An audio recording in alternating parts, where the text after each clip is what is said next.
What is going on, Colts Nation, and welcome back to another episode of Bring the Juice. Yes, we are finally back together. Your guys, Cody and Derek, back for another one, guys.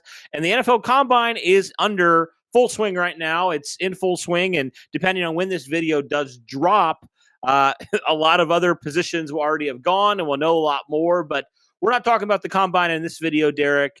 We're talking about looking at some of these quarterbacks. We've already talked about them a lot. It's going to be the topic of conversation leading up till the draft, and it's just how it is. And so we've already made a video, and it did actually really well on the channel, kind of talking about, okay, what are some of the best fits with Colts head coach Shane Steichen? And so we're going to kind of talk about a video which Shane Steichen will factor into this video, but I wanted to kind of spin it a little bit differently here and talk about with where the Colts currently are as a football team right now. We know what quarterback out of all of these makes the most sense for them, right? Like, for example, are the Colts a team that is willing to wait on a quarterback, let them develop for a couple years, or are they more a win now team? And I guess we can kind of start there, Derek. So you look at this Colts roster overall, some of the guys they have that you would say are the pillars of their team, right? You look Quentin Nelson, he's, getting there in terms of age, he's past, kind of the rookie deal. He's going to be, he's obviously one of the highest paid guards in the NFL now. You have Shaquille Leonard, who just got paid as well. You have some of these other guys that are going to be needing some new contracts, Jonathan Taylor, Michael Pittman Jr. And then you have a few young guys, like this last draft class with, Alec Pierce, Jelani Woods, all these other dudes as well. And then you have some veteran guys here on this, like DeForest Buckner. You have Stephon Gilmore, Rodney McLeod, if you bring him back. Ryan Kelly's getting closer to 30. Like, you have some of these guys. You have kind of a couple different tiers in terms of just the different kind of players here on this Colts roster right now. But let me ask you this question, Derek. What quarterback, and if I had to say, Bryce Young is the most ready-made quarterback to make an instant impact right away versus an Anthony Richardson, for example, who's a project who might have to sit and take some time. Like, where do you think on that scale the Colts are right now? Well, I would definitely say I would lean more towards the idea of an Anthony Richardson just because, again, I don't remember who. I think it was someone from The Athletic that posted a article saying that the Colts are nowhere near as far along as what they thought they were. What Ballard and the other guys have been saying, right? Like, they've said it for a long time. We're close. We're really close. And we're just trying to figure it out. And sure enough, it turns out they're not very close. So I think that when it comes to the topic of, comparing the two quarterbacks versus what they're at, obviously I would say Anthony Richardson is a little bit more put together as a quarterback than what the Colts are put together in regards to the whole team. But yes, if you're going to talk about actually what is going on with who is more developed, then I'm going to say that the Colts would have a better shot at looking like an Anthony Richardson, where, you're trying to build more as the time goes along. Because, again, at the end of the day, none of these quarterbacks is just immediately going to fix the Colts' problems. They got a lot more that they need to work on. But, that's kind of how that outlook goes. So I know there's going to be people in the comments that disagree with you, Derek, and people who will say, well, Derek, a couple years ago, Colts were in the playoffs. A couple years ago, the Colts were 2 games out from, making the playoffs again. And they were the hottest team in football, despite literally not having a passing game and not trusting their quarterback. So I know it's not going to be, like they're going to be a Super Bowl contender right away, but what would you say to those people who say, Derek, the Colts, if they get some even mediocre quarterback play last year, how much do they improve? How much are they maybe a playoff team? Because it was so bad last year, it kind of just makes you wonder, if they had a semi-competent passing attack, could they have actually been a team competing for a playoff spot? What would you say to those people who would kind of throw that at you? Well, I mean, obviously they would be correct in that response that, yeah, if the Colts had some competent offensive quarterback play, then you would have seen the Indianapolis Colts play at a completely different level than what they would have been.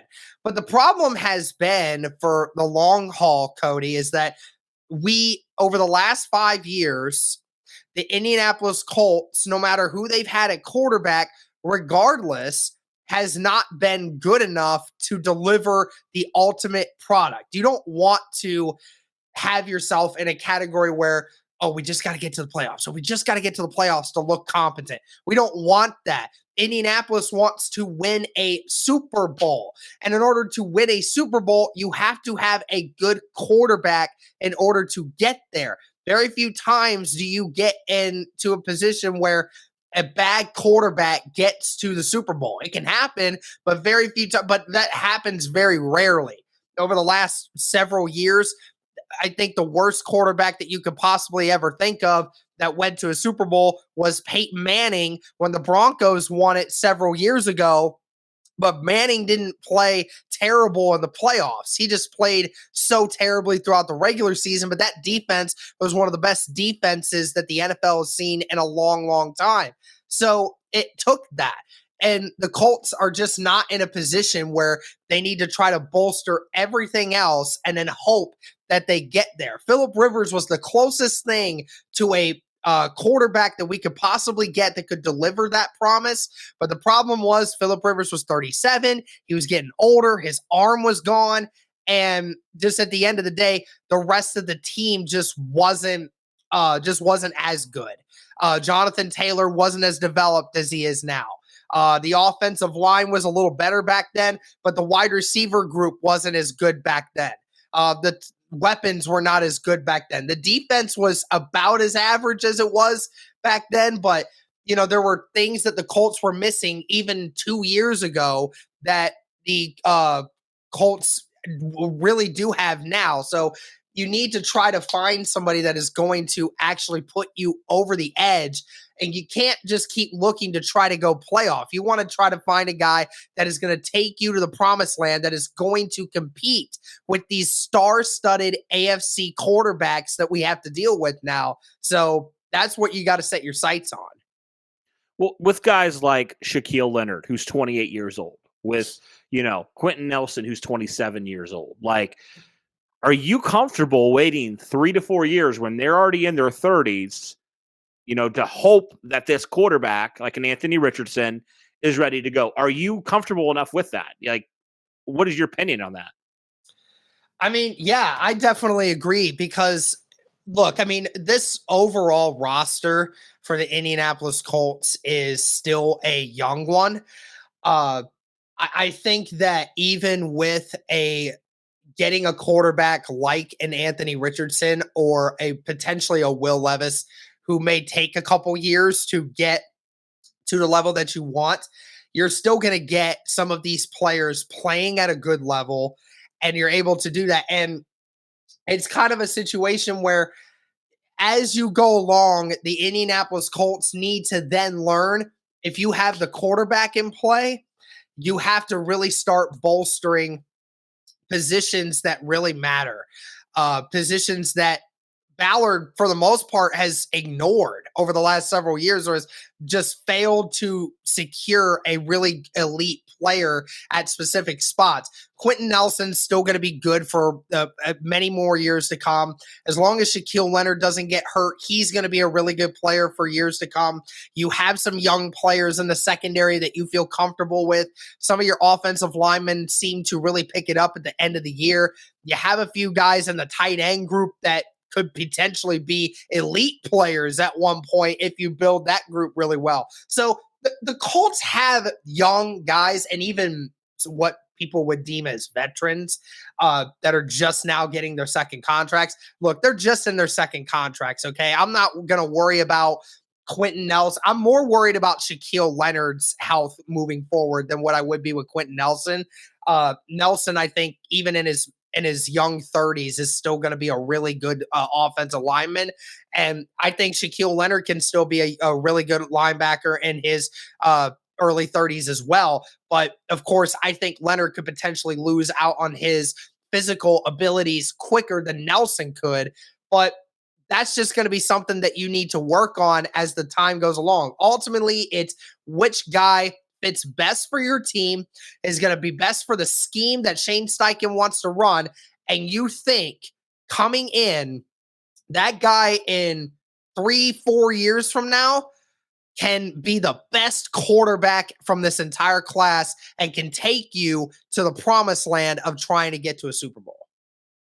And also with Shane Steichen, I mean, the dude's locked in for 6 years, so he's not going anywhere for a while, unless obviously something catastrophic happens. But, so Shane Steichen has time as well. Time is on Shane Steichen's side here. He has time to be able to get his guy, to develop his guy, and hopefully, transform his guy like he did with the last couple quarterbacks he worked with into, superstars, into that franchise guy, right? So that's a good thing, I guess, from a Steichen standpoint and kind of his long-term, stability as the Colts coach. It's not like he's on a 1 to 2 year leash. He's got a lot of time, it seems like, based off of the contract the Colts gave him. And also, I look at some of the positions. You mentioned it. The Colts have really lacked in certain areas that are kind of key positions. Or they're very just inexperienced and young now in a lot of those positions. Like left tackle, the Colts really struggled to find a left tackle a couple years, but now Bernard Ryman, you think he might be that guy moving forward. The Colts struggled to get pass rush, and I know it's still a big question mark, but you do have two young guys with Dio Odengo and Kwity Paye who are both under 25. They struggled at wide receiver. You have two young guys in Pittman and Pierce, and Campbell's only 25, and maybe you add another guy in there. So, you talk about Jelani Woods and Kylan Granson. The Colts are extremely young, Derek, all across the board at some of those impact positions, right? Some of the positions that they really, if you would say, what are the biggest positions that you need to get right in the NFL? I mean, quarterback's the obvious one, left tackle, pass rush, wide receiver, playmakers. And it seems like on paper, the Colts have a lot of those guys. But the good thing is they don't have, the guys that are 28, 29 that are going to, the pressure's on, this is a win now scenario, you have to win year one. So I think that warrants a guy like Anthony Richardson getting an opportunity with Indy where, it might suck for a year or two. It might be hard for a year or two, but you bet on the traits and you bet on just who he is as a person and as a hard worker, as a player. And you roll with it. You let him grow with Pittman. You let him grow with Pierce. You let him grow with Jelani Woods and Kylan. You just let that happen. And so for that reason, I think the Colts can't afford to do that.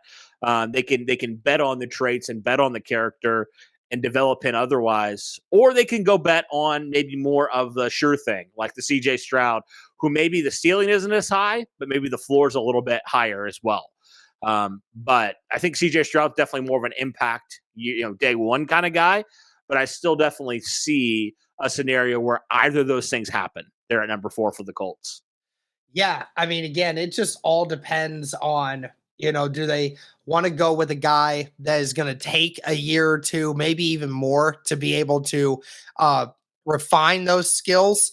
Or do they believe that there's a guy like Bryce Young or CJ Stroud whose mechanics are so much further ahead than most of the other guys on this board, that puts them an extra step ahead and they feel like they can just add on to that quicker? It's just ultimately going to depend on how much do they value those traits and what deems more long-term success for the Colts than anything else. I mean, people are talking about, when it comes to everyone, I mean, Richardson is only going to be 21 when he enters the NFL, Cody. I mean, that's pretty young. And Stroud's going to be 22. Bryce Young's going to be 22. And I think Levis is going to end up being 24. Not like that really matters to me that much. But at the end of the day, it's just, Shane Steichen even talked about in his presser, you can work on accuracy. I think he was referring to Anthony Richardson, a guy that is deemed to have accuracy issues, even though he just might have one or two mechanics that are just messed up that he just needs to learn, and you get him some more game time reps. You get him in a room with a quarterback coach that actually knows how to fix those mechanics. Maybe that gets way better. And, that's sort of that situation. Or you just think CJ Stroud is so elite that I don't have to fix his mechanics when it comes to his throwing. I just need to focus on finding a way to get him more involved in how he does things really well. And then he's already at the top of the top. We'll just have to see, man. It really is weird to see the Colts in this situation, but it'll be interesting to see who they deem is the best option at quarterback.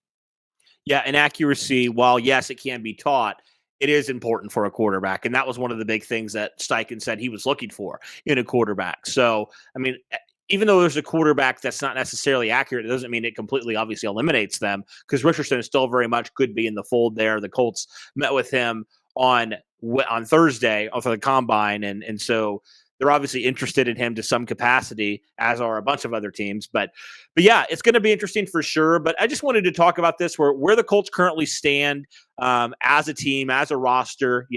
What quarterbacks make the most sense here? Like what quarterbacks are the Colts more win now mode, or have they afforded themselves a couple years here? I think I tend to lean more like you said. They've kind of afforded themselves a couple more years here. Now, there's a couple like vet guys that they'll probably have to move on from after a year or so. But overall, the Colts roster is still pretty young, all things considered. So, guys, that does it for this topic, talking about the Colts roster, how it fits in with the quarterback, all that good stuff. Let us know your thoughts in the comments below. What do you guys think about the quarterback? Do you have a favorite quarterback, and who is that? And who do you think long-term success-wise will fit best with the Indianapolis Colts and the current state of their roster? Let us know all those things in the comments below. Thank you guys so much for tuning in. And as always, guys, go Colts.